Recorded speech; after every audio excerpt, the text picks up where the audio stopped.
Hi there and welcome back. Dan again from CleanGuru. When to ask, when to tell. You know, very often there's 2 meetings at least when you're trying to bid on a prospective building to clean.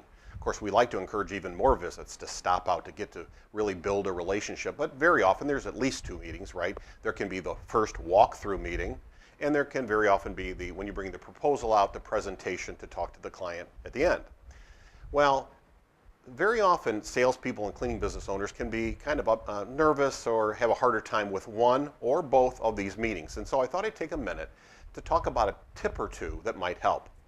It's nice to think about, or can be helpful to think about, the first meeting as the ask meeting and the presentation meeting as kind of the more of the tell meeting. So what are we talking about here? Well, in the first meeting, if you keep in the back of your mind to take off the pressure so that you don't feel compelled to have to sell the client on your company. It's really a nice advantage too, by the way. It makes it seem like you're not so pushy, you're not so needy, you're not so eager that you have to convince them. It shows quite a bit of confidence and professionalism to, in the first meeting, really concentrate and focus on the client completely in terms of, what kinds of challenges do you have here in cleaning that you need solved? Is there anything from cleaning companies that you've never gotten that you always wanted to ask to see? And I'd like to talk about that. Maybe we can fill that need. Are there any special cleaning challenges that you have here in terms of when access can, when the cleaning company can get access? And of course, there's always seeing the building and asking questions about who uses what area. So there's lots of questions, things to ask in the first meeting. Now, if a client asks you a question back, it's very tempting to get into explaining why you're the best company for the job.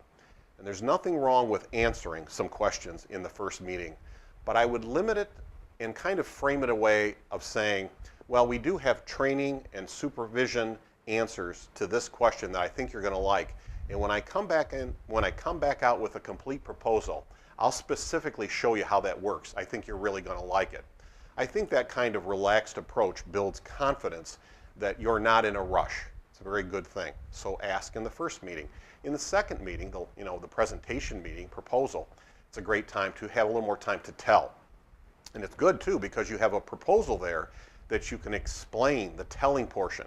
Here's the duties, here's why we do what we do, going through how we hire, how we train, the equipment we use, how we supervise, how we motivate our folks, all of the things that you can refer to in a proposal.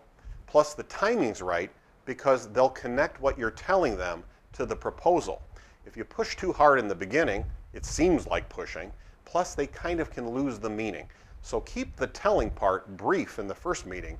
Give a little more time to the telling in the second meeting. Of course, there's always times to ask questions additionally in that meeting as well.